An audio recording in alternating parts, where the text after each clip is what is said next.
Woo! Huge win. 2 sends a message to everyone else. We didn't need to just win this game. We had to dominate this game, and that's what we did. First period, we got 10 shots on net before they had one. We were sending a statement out there to the other teams that Canada's back, baby. We're for real, and that when games matter and that the tournament's on the line, we can step up and play with the big boys. So watch out, Russia. We're coming up next. Canada.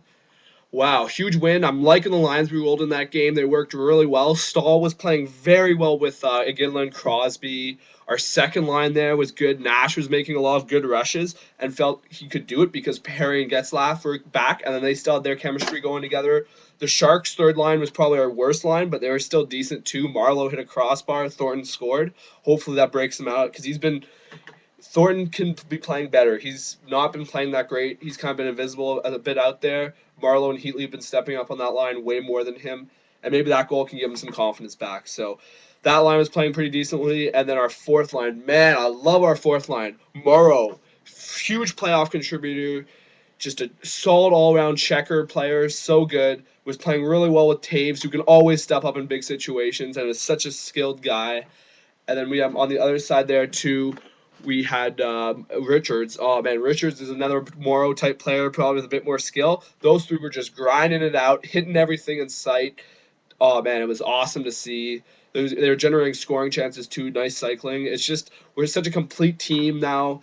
It seems way more. I know this is just Germany. Everyone's going to be like, oh, good job, you beat Germany. But the Germans had a decent team there, and their goalie made some big saves. And, we showed everyone that we can keep this going, that we're not going to choke. So up Russia next.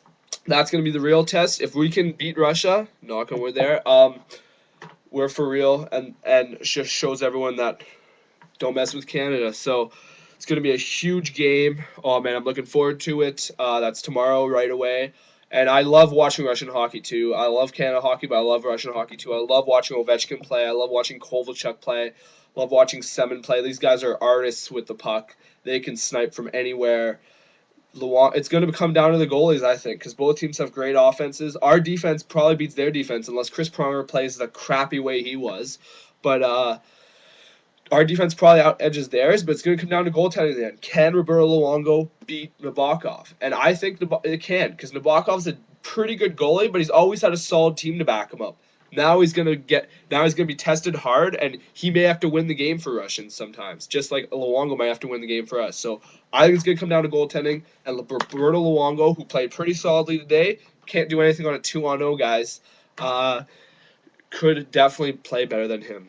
Now, my last video I made, I got a lot of commenters from a lot of Americans because I'm sure they searched it up on YouTube and like, oh, what's this Canadian have to say? Trying to rub it in our faces, and maybe they didn't even watch the game and like searched it on YouTube to see the highlights. But wow, a lot of angry Americans with what I was saying. But Canada's hockey is Canada's game.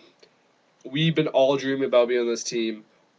We've all grown up like thinking about hockey the whole time. The percentage, and someone else did a nice comment there saying that 99% of Canada cares about this, and about 0.5 of the U.S. does, and that's so true.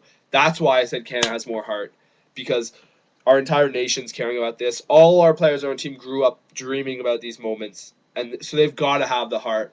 Well, I can't say the same for the U.S., so there you go. That's my argument. And then some other American people, I don't know how these guys were thinking, but they got mad at me for using the words we and us when I was describing Canada. Team Canada. They're like, oh, you're not playing there. What? You can't use those words. You have no right to. Yeah, apparently I don't have a right to talk in a YouTube video. Good job, guys. No, this is our team because us as a collective nation made this team. So I can say we. Any Canadians out there can say we. Any Americans can say we for their team. Any Russians can say we for their team. It's just a friggin' word. You can't, it's just such a stupid argument to bring up, yeah, that's the thing I'm arguing here. That's why I think USA is better, because you used we. They just know they're scared. And they're playing Switzerland next round. And as the Canadians have seen, Switzerland has got a great defensive style game. They sit back, keep 4 guys back, clog up the neutral zone, get right on you, pressure you hard. And as soon as you screw up, they're right on you, and they can capitalize. So that would be nice to see the Swiss beat USA. I'm not going to say it's going to happen, but It's a possibility, especially if the U.S. gets a bit cocky there. I'm just looking forward to another great day of hockey tomorrow. Man, it's so sick. And yeah, I also want to talk about the San Diego Chargers. They released LaDainian Tomlinson yesterday. And the Chargers are my favorite team. I have a LaDainian Tomlinson jersey. I'm still going to cherish it because he was the face of the franchise, the MVP, one of the best players I've ever seen at one point. His glory days are behind him, but he's had some great years, and it's sad. I'm sad to see him go. It's hard to let him go, but at the same time, with his numbers last year and the fact that he's over 30, it's time. I'm sorry. We can't be paying you a ridiculous amount not to get yards again. And we already have a good third down back and second backup running back in Sproles. We need a first running back who can play first down, second downs, and get major yards and break through. So, and since Tomlinson can't do that, he's got to go. Like if we didn't have Sproles, maybe we'd keep him and get someone else. But at this point, I'd rather have as a number two back Sproles who can explode and make really good screen passes, as opposed to LaDainian Tomlinson, who's over 30 now and sort of lost it. But I love Tomlinson. Hope he does well. I know another team's going to go after him. How can you not? He's a former MVP.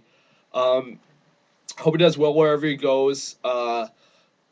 Good luck to him. Even though it's very hard though for a running back to break out and have another career year after turning 30 with his rushing yards declining like that. It's very rare to see that. So I hope he can do it, but I just don't think it's going to happen. Good move by the Chargers. But now we are officially in the market for a running back. I've heard some rumors, Cromartie going around. I would be pretty mad if we trade Cromartie because Cromartie's sick. Him and Jammer give us some sick corners there. Um, but that's probably why people are thinking about Cromartie because we do have Jammer there. And sometimes Cromartie tries too hard to go for the interception and blows coverage because of it. But and apparently he might walk at the end of next year without a contract. So bunch of rumors going around. Don't know what's what. The draft should be interesting. I can't wait to see who everyone picks. Should be some good trades. People trading up. I don't know if that's going to be us or not, but should be cool. See ya.